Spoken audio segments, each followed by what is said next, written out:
Hai guys, selamat kembali ke channel MD Aizat. So untuk video hari ni, kita akan cerita pasal sebuah phone Upper mid-range yang terbaru daripada Oppo. Ini dia, Oppo Reno 11 Pro. Dan kalau nak sembang sikit pasal siri Reno ni, jujurnya aku lagi berkenan tau dengan model Pro Plus macam Reno 10 series dulu. Sebab obviously dia lagi better kan. Bak kata orang, dia umpama sebuah phone yang lengkap. Dan bukan makna Oppo Reno 11 Pro yang terbaru ni tak bagus. Cumanya, bila aku dah guna lebih daripada 1 bulan, aku masih tercari-cari dekat mana terms Pro untuk model ni. Dia macam ada benda yang kurang. Dan aku tahu, by this time korang mesti terpinga-pinga punya. Macam, asal pula Azad kan? Apa yang buatkan model ni bukan Pro sebenarnya? Okey jom. Tanpa yang masa lagi, ayo kita mulakan video ini.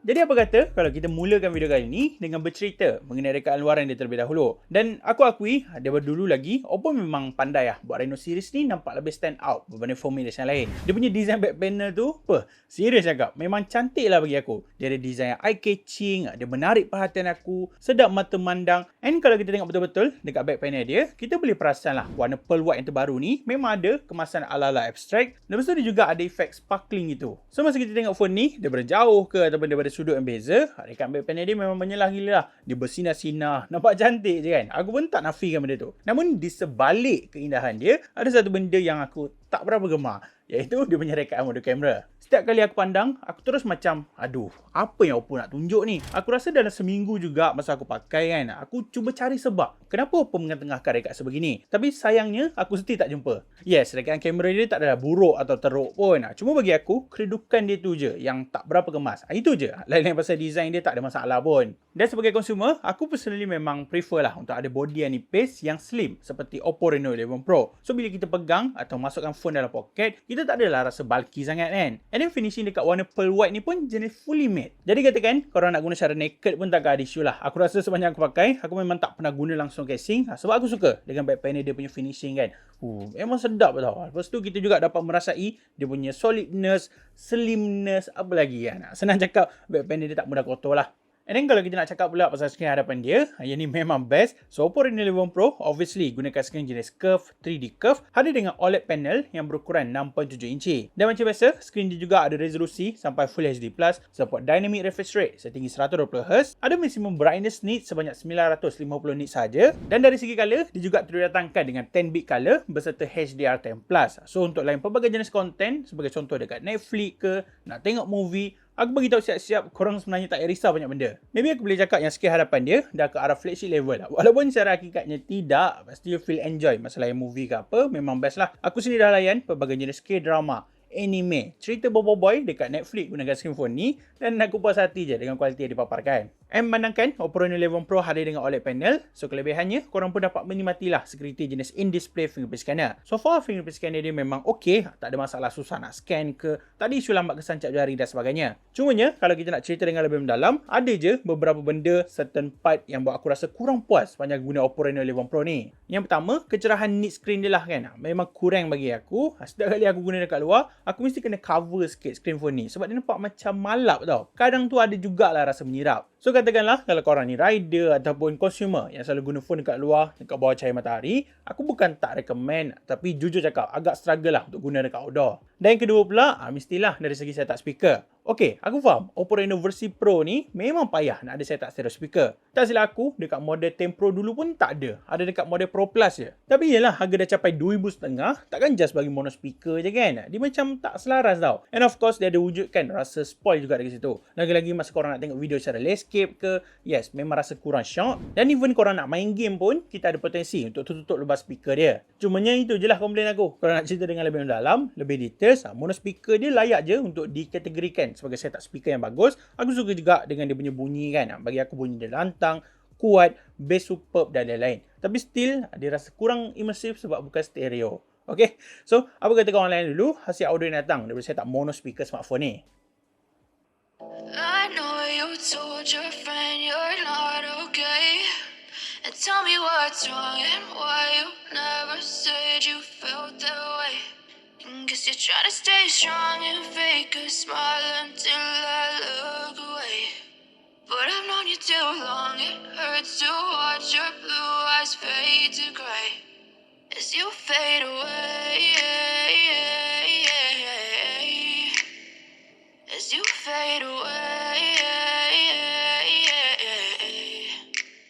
Okay, next, antara main highlight untuk smartphone ni, of course, adalah setup kamera dia. Dan peranti ni didatangkan dengan 50MP untuk sensor utama, 32MP untuk telephoto lens dan 8MP untuk lensa ultrawide. Manakala untuk selfie, diguna 32MP juga. Jadi kalau aku nak cerita mengenai pengalaman aku guna kamera dekat Oppo Reno 11 Pro, banyak je benda yang buat aku rasa enjoy, terutamanya hasil daripada main sensor dia lah. Bagi aku, gambar yang tercipta tu memang cantik. Aku sukalah dengan gambar dia yang nampak super sharp dan image ratio dia terbaik, dan dari segi color pun nampak menyelah. Boleh kata yang hasil gambar dia ada looks yang identical lah daripada Oppo sendiri, iaitu warna yang agak over contrast. Tapi secara overall, main sensor dia kategori cemerlang tau. Aku tak nafikan benda tu, dan tak kisah sama ada korang nak snap gambar pada waktu siang ataupun korang nak guna fungsi night mode dia, 50MP yang Oppo bagi ni dah lebih dari cukup untuk hasilkan gambar yang bagus. Even kalau korang nak terus post dekat social media ke apa, aku rasa tak payah edit banyak sangat pun. Lepas tu kalau kita nak cakap pula pasal telephoto lens, yang ni serius aku cukup minat. So dia ada dua option, iaitu 2 kali atau 5 kali zoom, dan hasil gambar untuk telephoto lens dia memang ngam. Gambar dia still sharp, dan perubahan warna antara focal length yang berbeza tu pun tak nampak ketara.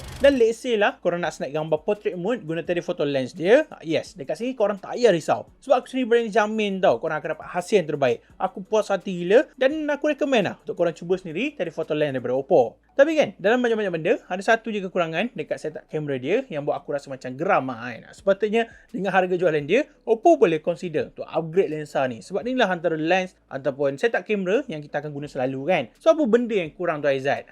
Tak lain tak bukan adalah lensa ultrawide dia. Overall aku boleh cakap yang hasil ultrawide dia memang tak memuaskan lah. Aku dah cuba banyak kali, aku dah cuba bagi peluang, aku snap dekat pelbagai jenis tempat dan situasi. But still macam korang tengok, aduh serius tak cun. Mungkin sebab ultrawide dia cuma 8MP saja. So secara teknikal tu dia memang tak mampu lah untuk tawarkan gambar yang berkualiti. Korang sendiri boleh nampak yang gambar ultrawide dia sangat berbeza kalau kita bandingkan dengan sensor utama, dengan color shifting obvious, dan dari segi HDR, sharpness apa semua, kurang lah senang cerita. And then kemudian, untuk spek dalaman, Oppo Reno 11 Pro hadir dengan chip MediaTek Dimensity 8200, ada RAM sebesar 12GB jenis LPDDR5X. Korang juga boleh expand gunakan VRAM sebanyak 12GB secara maksimum, dan dia juga turut dibekalkan dengan memory UFS 3.1 yang berkapasiti 512GB.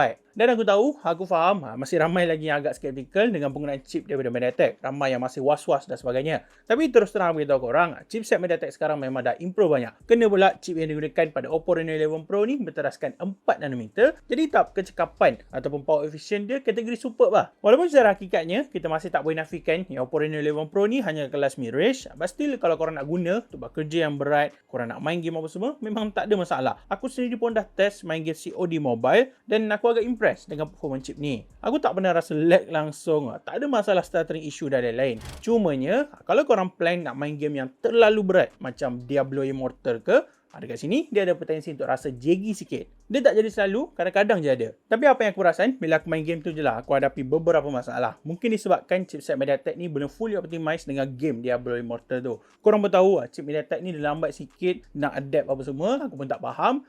So boleh jadi macam tu. But then kalau aku main game macam Genshin Impact ke, game racing, COD Mobile, PUBG Mobile dan lain-lain, so far tak ada isu yang teruk pun. Dan secara keseluruhan, aku rasa macam tak valid pula kalau aku nak komen lebih pasal performance dia. Aku tahu dengan harga jualan sebegini, kita boleh je dapat chip yang lebih baik. Namun apa yang Oppo tawarkan pada Oppo Reno 11 Pro dah lebih dari cukup untuk kita guna. Dan antara resepi yang menambahkan lagi keserapan sebanyak guna smartphone ni adalah bila wujudnya ColorOS 14 yang berasaskan Android 14. Aku rasa dalam banyak-banyak phone China yang aku pernah guna, aku boleh shortlist lah yang ColorOS daripada Oppo ni memang one of the best UI lah. Boleh kata antara UI yang terbaik. Dia rasa super smooth, animation dia best, and option untuk kita mengubah UI user interface dia pun banyak. Sebagai contoh macam color palette, icon untuk apps, quick setting, fingerprint animation dan lain-lain. Aku boleh cakap yang customization dia cukup versatile, dan aku suka, aku minat lah sebab dia buat aku rasa kurang bosan bila guna phone ni. Tapi kan Izzat, apa yang diceritakan tadi macam benda basic. Kita orang nak tahu pula apa yang best sangat pasal ColorOS versi 14 ni.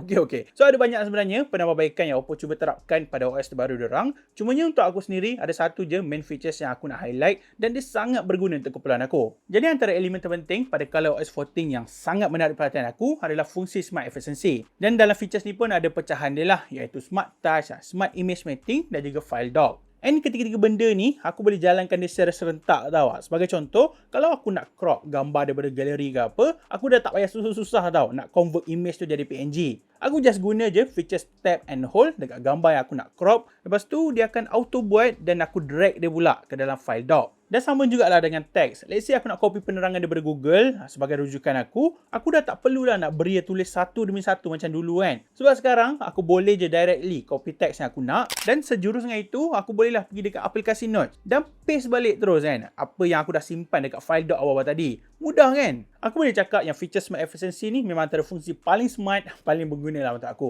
Sebab dia lebih fokus kepada productivity kan. Dan aku akui, Oppo ni memang antara brand yang power juga dalam develop ataupun bangunkan benda-benda gini. Aku ingat lagi masa aku guna Oppo Find N3 dulu, dan aku memang impress gila dengan phone tu. Dia siap ada features 3 split screen secara serentak kot. So no wonder, untuk phone style biasa pun Oppo boleh cipta feature yang function untuk user dia. And of course, banyak lagi feature yang menarik yang ada dekat ColorOS 14 yang terbaru. Antaranya Trinity Engine yang memang buatkan smartphone ni jadi lagi super smooth, tak ada masalah lag dan sebagainya. Tapi itulah, kalau aku cerita panjang, macam panjang sangat pula kan video ni. So aku just share je benda yang paling penting. At least korang tahu apa yang menarik sangat pasal ColorOS yang terbaru daripada Oppo. Dan yang terakhir, untuk prestasi bateri, yes, sama je macam model 10 Pro dulu. Yang mana Oppo Reno 11 Pro ni ada dengan bateri berkapasiti 4600 mAh, dan dia juga turut dibekalkan dengan adapter 80W Super VOC dalam kotak jualan. Jadi pasal prestasi bateri ni, kalau korang sekadar guna untuk light usage macam aku, contohnya social media kan, korang main game 2 ke 3 round, lepas tu guna balik macam biasa, aku yakin untuk katakan yang prestasi bateri dia memang bagus. Nak lepas seharian tu tak ada hal lah. Dan maybe boleh cakap yang bateri dia mampu untuk capai SOT sekitar 5 ke 6 jam sehari.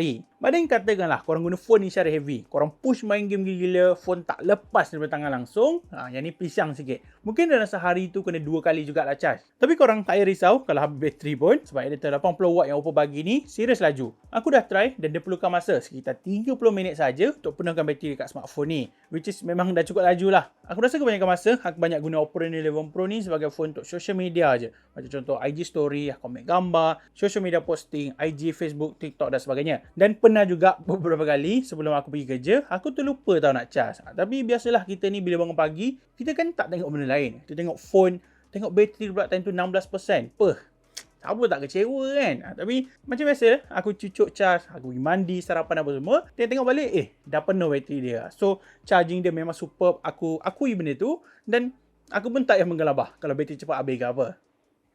Okay guys, so aku rasa itu saja untuk video kali ini. Sebenarnya pendapat aku kongsikan adalah berdasarkan pendapat peribadi aku. Dan kalau korang tanya berapa harga jualan dia, so peranti ni dijual pada tanda harga jualan rasmi RM2,499 untuk varian 12GB RAM dan juga 512GB untuk storage dalaman. Dan secara kesimpulan, Oppo Reno 11 Pro ni memang sebuah peranti yang bagus. Banyak je benda best yang buat aku rasa seronok sepanjang aku guna. Sebagai contoh, dia ada setup kamera yang bagus, performa dia memang superb untuk harga jualan dia. Lepas tu skrin dia pun antara yang terbaik. So kalau aku nak layan konten ke apa, memang puas lah. Dan tak lupa juga kalau OS yang dibekalkan obviously antara OS kegemaran aku lah setakat ni. Cumanya itulah, bila kita tengok balik harga jualan dia, dan dia masih ada missing point tersendiri. Sebagai contoh, setup mono speaker dan 8MP ultra wide, kita pun terus macam aduh kan, asal lah kan, kenapa kita pun mula petikai apa semua. But still, kalau kita kata pi kan semua benda tu, Oppo Reno 11 Pro memang banyak improvement lah berbanding model lama. So macam biasa, kalau korang minat, aku akan tinggalkan segala info serta link pembelian dia dekat ruangan description box di bawah. Okay guys, semoga bertemu kembali dalam segmen yang akan datang. Thank you for watching, dan kalau korang rasa video kali ini best, korang enjoy dengan video kali ini, jangan lupa tinggalkan like, komen dan share, dan jangan lupa juga untuk subscribe to YouTube channel MD Aizat. Jaga diri korang sentiasa, and see you guys in the next video. Bye.